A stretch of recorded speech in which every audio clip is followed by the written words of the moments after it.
Vamos ler Daniel, capítulo 1, versículo 8. Só a primeira parte do versículo. E Daniel, amém? Acharam? Daniel 1, versículo 8. E Daniel resolveu não se contaminar com as iguarias do rei, nem com o vinho que ele bebia. Vou ler de novo, só a parte A.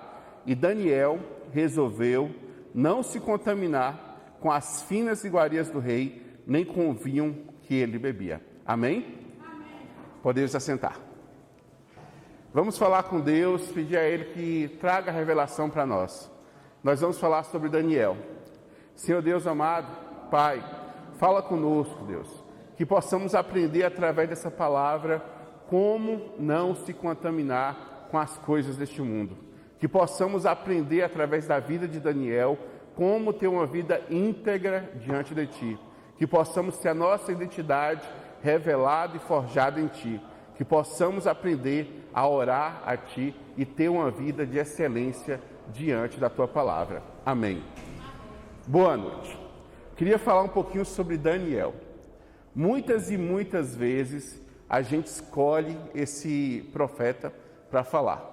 E ao estudar um pouquinho sobre Daniel, eu consigo perceber o quanto nós podemos aprender com a vida de Daniel.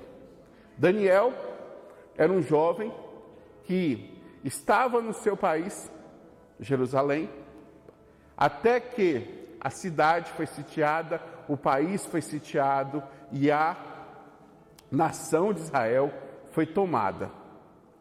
E quando a nação ela é tomada, ela nunca é tomada diante da paz, diante da adoração, diante da obediência à palavra de Deus. Existia 3 coisas que fez com que Deus permitiu que o rei Nabucodonosor invadisse e tomasse a cidade de Jerusalém. A imoralidade sexual tinha aumentado muito. A injustiça social também e a idolatria. Essas 3 coisas abriram brechas para que a cidade, o povo de Jerusalém fosse tomado como cativo, fosse tomado como escravo. E o rei Nabucodonosor, com a intenção de, eu quero dominar aquela nação, eu quero fazer com que aquela nação sirva a mim e não sirva o seu Deus. Então eu preciso tirar os jovens de lá, alguns jovens, trazer esses jovens para cá, para que eles aprendam de minha cultura e esqueçam do seu Deus.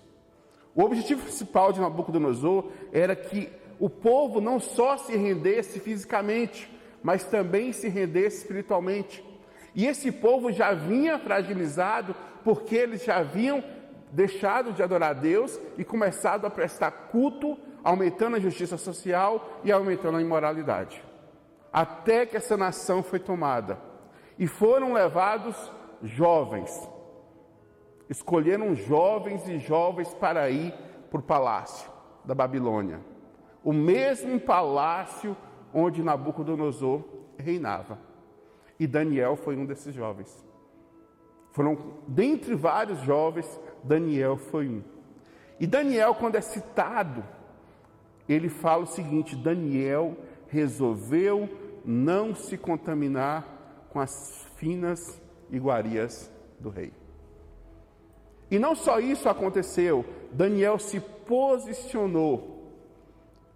Agora eu pergunto, como é que um jovem que já tinha nascido em uma nação que estava corrompida, porque a nação estava corrompida, ele conseguia manter a presença de Deus? Daniel tinha por volta de 15 a 18 anos. Imagina um jovem de 15 a 18 anos, tirado de sua casa e levado para um país distante, uma língua distante. Não somente tiraram Daniel da sua família, como mudaram as suas roupas, mudaram o seu ambiente, mudaram até mesmo o seu nome, mas só que Daniel resolveu não se contaminar. E foi uma decisão. Nós podemos aprender dentro da decisão de Daniel 3 coisas que o cristão deve ter. A primeira coisa, integridade. Eu, como cristão, eu preciso ser íntegro diante de Deus. Eu acredito que a fé, ela vem. À medida que eu tenho fé, que eu acredito que Deus é maior, eu posso me posicionar. Eu imagino um jovem, 15 anos, dentro de um palácio, onde o rei, a minha comida eu vou entregar para vocês. O meu vinho eu vou entregar para vocês. E ele fala, não, eu não quero. É um posicionamento muito difícil. Nós estamos vivendo hoje um mundo onde, para a gente se posicionar contra o mundo, nós temos que ter uma firme convicção em Deus. Porque o dia que a gente vacila da convicção em Deus, nós começamos a pensar que talvez o errado possa até ser certo. Que o pecado não é tão pecado. O diabo, ele tenta entrar em nossas vidas a todo tempo para nos mostrar que o pecado não tem peso e não tem consequências. E Deus nos mostra que a consequência do pecado é a morte. Que a consequência de uma vida pecaminosa é a morte. Então o povo já tinha perdido a essência de Deus. O povo já tinha perdido a identidade de Deus. Mas só que Daniel, ele resolveu não se contaminar. E ele foi muito sábio na sua decisão. Quando continua o versículo, fala que Daniel procurou o seu chefe, que estava cuidando dele, e pediu. Ele pediu para o chefe. A pessoa tem que estar muito com Deus para tomar a decisão. Porque aquela decisão poderia gerar a morte de Daniel e a morte do guarda que estava cuidando de Daniel também. Imagina a afronta. Chegar na Nabucodonosor, sua comida não é boa bastante para mim não. Eu não quero não. Não quero. Aquela época, ele teria que entender que ele estava cativo, ele não foi lá por escolha, ele foi lá porque foi obrigado a ir, mas mesmo assim, ele se posicionou diante de algo que é contra a integridade dele. Nós precisamos aprender que Deus, ele está a todo tempo ao nosso lado. Só que a nossa percepção de Deus não é que ele está a todo tempo ao nosso lado. Por muitas e muitas vezes, nós esquecemos da presença de Deus e esquecemos que Deus está conosco e pecamos. E não somente pecamos, como tentamos convencer Deus o motivo pelo qual pecamos. Não nos posicionamos. Lá em Salmos 16:8, Davi fala, tenho o Senhor sempre diante de mim, estando Ele sempre à minha direita, e eu não serei abalado. Essa mesma visão que Davi fala, era a visão que Daniel já tinha dentro de si. A convicção de Daniel é que Deus era maior do que qualquer aceitação que ele poderia ter diante do mundo. E Daniel se posicionou com integridade. E posicionar com integridade é você falar não à pressão social, não à situação. Não é porque eu tenho 15 anos, não é porque eu estou longe de casa, não é porque mudaram minhas roupas, não é porque mudaram até meu nome que eu vou abandonar o meu Deus. A nossa pressão social, ela vai bater na porta da igreja falando que a igreja tem não só que aceitar o mundo, mas tem que achar bonito e aplaudir o que o mundo faz, mas que Deus acha abominável, que Deus acha horrível e que Deus não permite. Lá em Êxodo fala que é Deus quem determina o que é certo, o que é errado. Não sou eu, não é você, é Ele. Precisamos entender que Daniel estava no meio de um povo já corrompido, mas Deus estava com Daniel. Eu amo essa palavra. Daniel foi e pediu para que o Aspenaz, que era o responsável por ele, o ajudasse a não comer essa comida. Só que Aspenaz ficou preocupado porque se Nabucodonosor mandou e vocês não comam essa comida, vocês podem desfalecer. E quem ia sofrer as consequências? Ele. Mas Deus preparou tudo. Uma coisa eu aprendo nessa lição: quando nos posicionamos diante de Deus, o caminho de servir a Deus é sempre melhor do que o caminho de servir ao mundo. Ao final do tempo, que foram 10 dias, Daniel estava muito melhor. A aparência dele saltava diante dos outros. Existe um processo que nós passamos, que quando nós nos posicionamos, nós nos tornamos até mesmo motivo de chacota, de vergonha, de humilhação. Mas quando passa o tempo, começamos a ver que nós estamos melhores do que as pessoas que cederam às pressões do mundo. À medida que Daniel, ele teve a coragem, pensa comigo, coragem, porque ele poderia simplesmente aceitar. Mostra que Daniel, ele teve o que Paulo chama domínio próprio. Para muitos poderia ser uma honra comer a comida do rei, o vinho do rei. Mas para Daniel não, foi uma afronta. E ele teve domínio próprio. E ele submeteu a Deus. Aí eu vou e faço um questionamento para vocês. À medida que o nosso interior se submete a Deus, existe alguma possibilidade do nosso exterior não refletir Deus? Vou repetir. À medida que o meu interior se submete a Deus, existe alguma possibilidade do meu exterior não refletir Deus? Conhece alguma pessoa que se prostrou diante de Deus, que obedeceu a sua palavra e ela não foi um reflexo da glória de Deus? Ela não foi um reflexo da obra de Deus? Porque quando o interior está preservado, o exterior pode estar acabando, que ele está em paz. Pedro, quando estava preso, já tinha o Espírito Santo habitando nele, ele dormia profundamente. Mas só que o mesmo Pedro, quando estava num barco com Jesus, ficou apavorado com a tempestade. O motivo da transformação através do interior da vontade, cheio da vontade de Deus. Quando nós entendemos que a vontade de Deus, ela reflete à medida que nós permitimos que o nosso domínio próprio seja guiado por Deus, nós estamos fazendo, assim como Paulo fala em Romanos. Portanto, não deixe que o pecado domine o corpo mortal de vocês. Façam com que vocês obedeçam. Portanto, vou ler de novo, volta.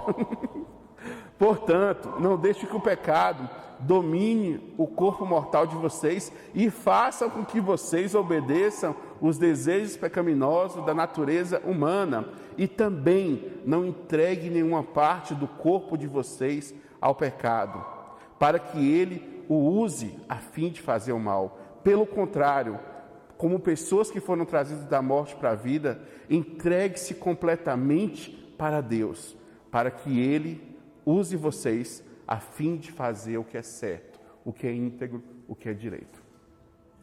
Precisa-se de um posicionamento diante de Deus, mas não somente um posicionamento parcial, e sim um posicionamento completo.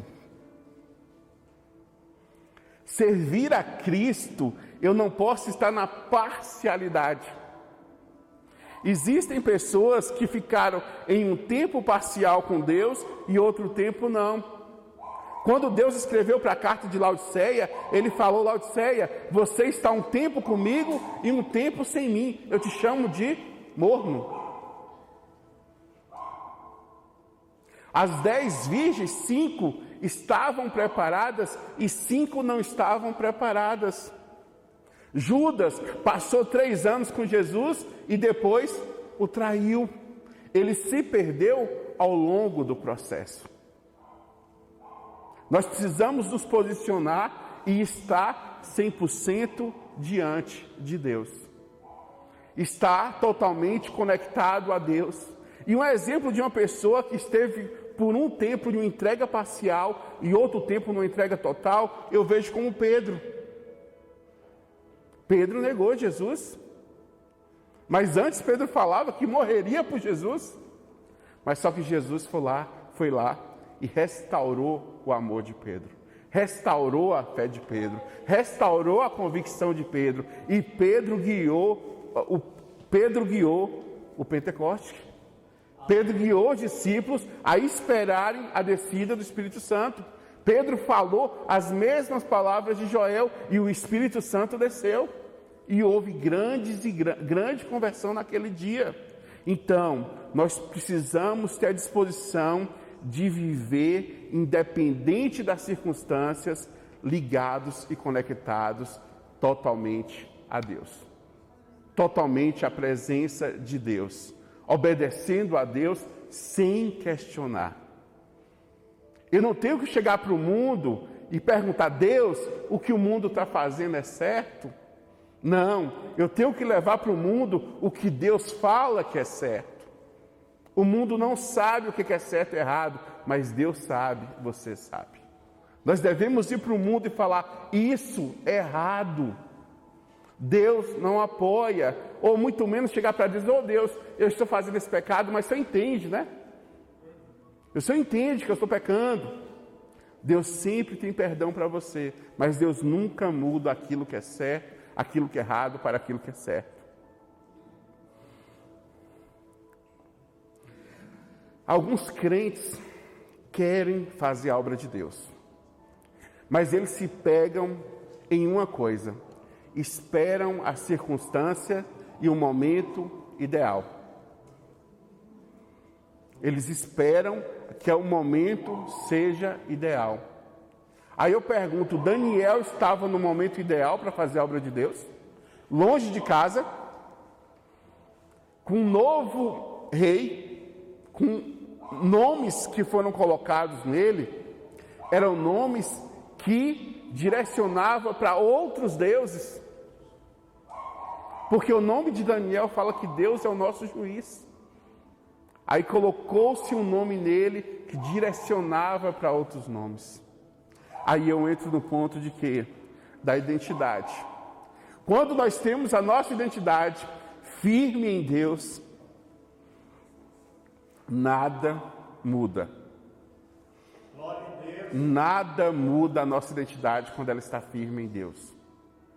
Nós somos vistos como alguém que tem Deus, como alguém que está com Deus.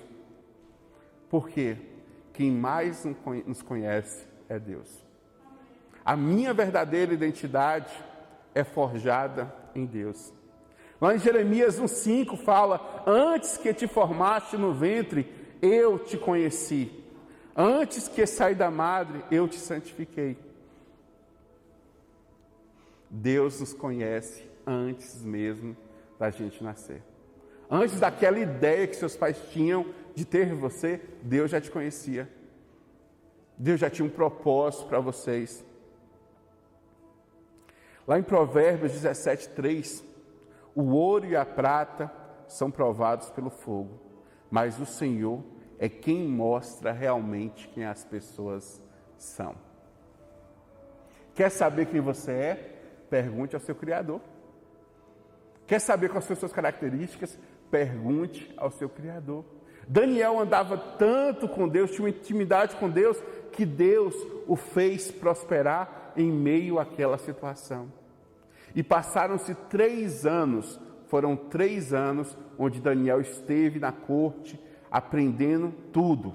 E ao longo de 3 anos, ele sabia 10 vezes mais do que os sábios. Se isso não for excelência, eu não sei o que é.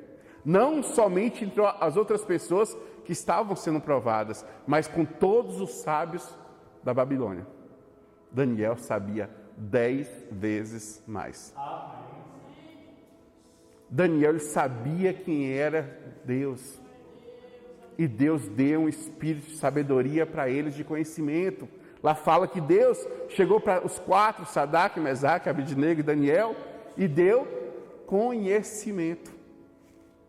Vocês reparam que a identidade de Daniel é tão forte que a gente chama Sadraque de Sadraque, não chama de Ananias. Mesaque a gente não chama de Azarias, chama de Sadraque. Mas com Daniel, ninguém fala Beltesazar. Fala o quê? Daniel. A identidade dele era forte. A personalidade dele era forte, porque até os próprios reis, que Daniel ele teve o privilégio de guiar 3 reis que não conheciam a Deus, 3 reis idólatras, até o conhecimento pleno do Deus de Israel. A identidade de Daniel era tão forte que o rei, a pessoa mais sábia, mais detentora de conhecimento, ele guiava toda uma nação para aquilo que ele acreditava. Quando um rei era idólatra, toda a nação se tornava idólatra. O costume era esse. Daniel não, ele chegou na corte de Nabucodonosor e Nabucodonosor, no final de sua vida, reconheceu que o Deus de Israel é o único e verdadeiro Deus. Ele também esteve com Ciro, que reconheceu que o Deus de Daniel é o único e verdadeiro Deus. Ele esteve também com o rei Dario, reconheceu que o rei de Israel é o único e verdadeiro Deus.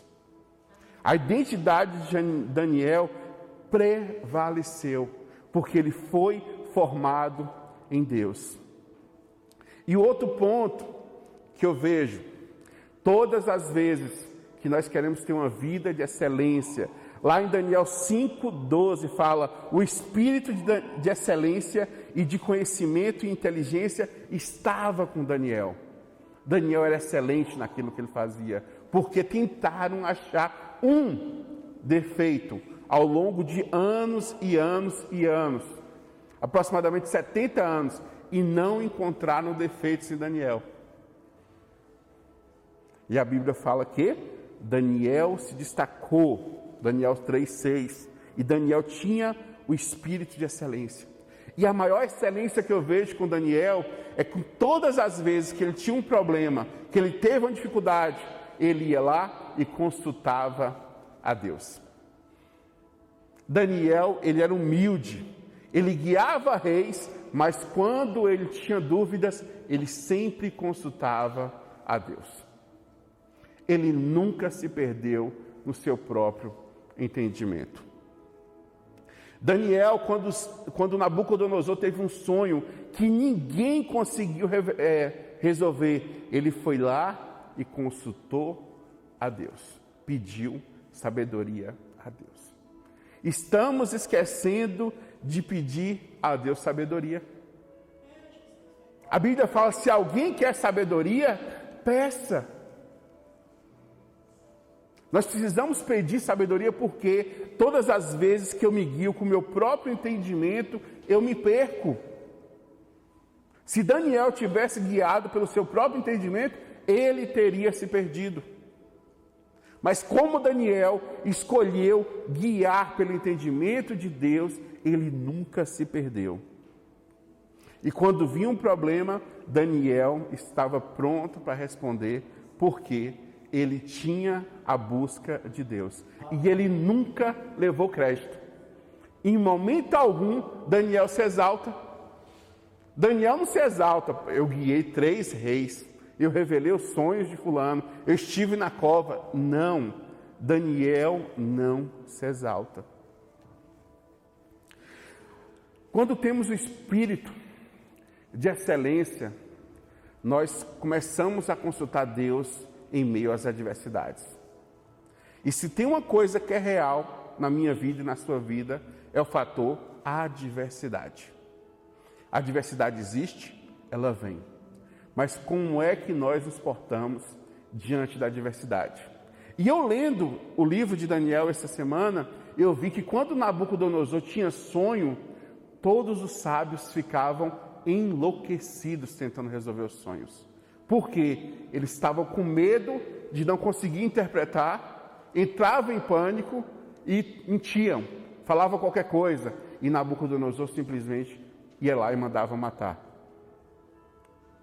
Nós temos que pensar o seguinte: quando um avião entra numa turbulência, os passageiros entram em pânico, mas os comissários e os pilotos, eles são preparados para resolver a situação e não entrar em pânico.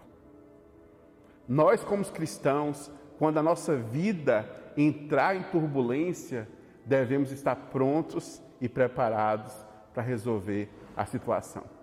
e não entrar em pânico. Não deixar que o desespero domine. Não deixar que a falta de fé domine. Porque na falta de fé, na tribulação, a falta de fé piora mais ainda. Por isso que precisamos de sabedoria. Amém? Eu posso entender que toda a vida de Daniel, ele foi um homem íntegro, ele foi um homem que teve sua identidade preservada em Deus, e ele foi um homem que teve excelência. Mas, por várias vezes, lendo o livro de Daniel, ele tinha uma característica que era muito marcante nele. Daniel foi um homem de oração. Se você quer ter uma vida parecida com a de Daniel, que você se torne uma pessoa íntegra, sábia, uma pessoa com identidade, uma pessoa de excelência, coloque a prática da oração em sua vida. Daniel orou em todo o tempo, independente da situação, mesmo que a sua oração o levasse para a cova, e na cova ele orou também. Não foi nada atípico com ele. Aí você pergunta por que Daniel foi para a cova e não se preocupou. Ele já tinha passado uma história. A parte que ele escolheu não se contaminar foi uma etapa. A parte que ele discerniu sonhos foi outra etapa. A parte que ele governou com excelência foi outra etapa. Quando chegou à cova dos leões, não é que foi fácil, é que ele estava forte. Precisamos entender, à medida que Deus nos dá uma dificuldade, Ele nos prepara para uma etapa maior, para uma etapa mais difícil. E assim vai crescendo, e à medida que nós crescemos e não tem limites. Uma coisa que eu falo para vocês, não existe limite para uma pessoa que tem uma vida de oração. Qual é o limite de uma pessoa que tem uma vida de oração? Não existe limite. Não tem limite. Tanto que, lá em Tessalonicenses 5,17, era o versículo que eu decorava para falar, porque é pequeno, orai sem cessar. Nunca pare de orar.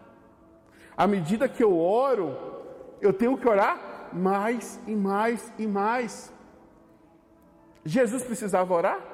Não, mas ele teve uma vida de oração. A vida de oração de Jesus era tão distinta, tão visível, que quando os discípulos chegavam para ele, lá em Lucas 11:1, fala: Mestre, nos ensina a orar.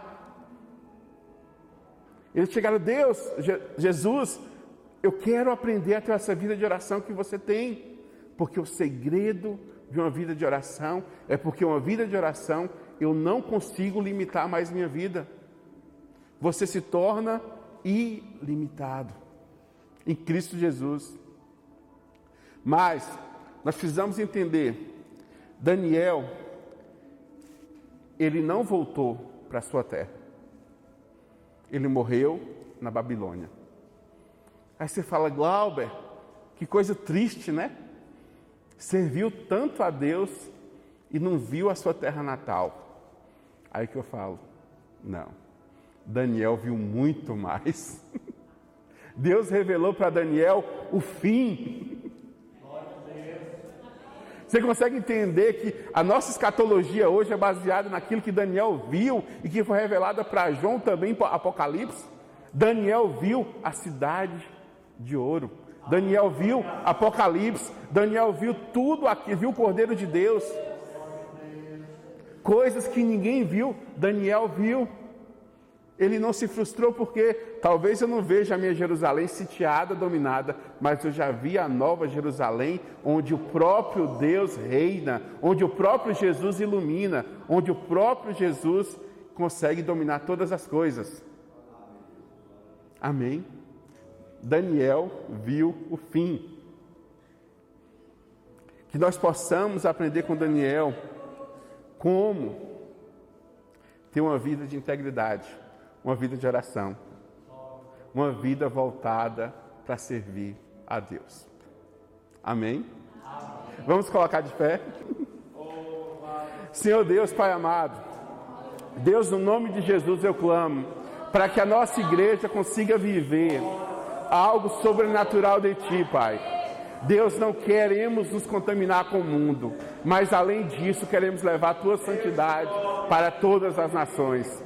Deus amado, no nome de Jesus, venha e manifesta-te em nós, Pai. Que nós possamos aprender como Daniel aprendeu, que em meio a esse mundo mal, em meio a esse mundo pervertido, em meio a esse mundo perverso, nós possamos Te adorar, ter fé em Deus e acreditar que somente o Senhor é o nosso Deus, digno de louvor, e não há outro Deus nessa igreja a não ser Jesus Cristo, Pai.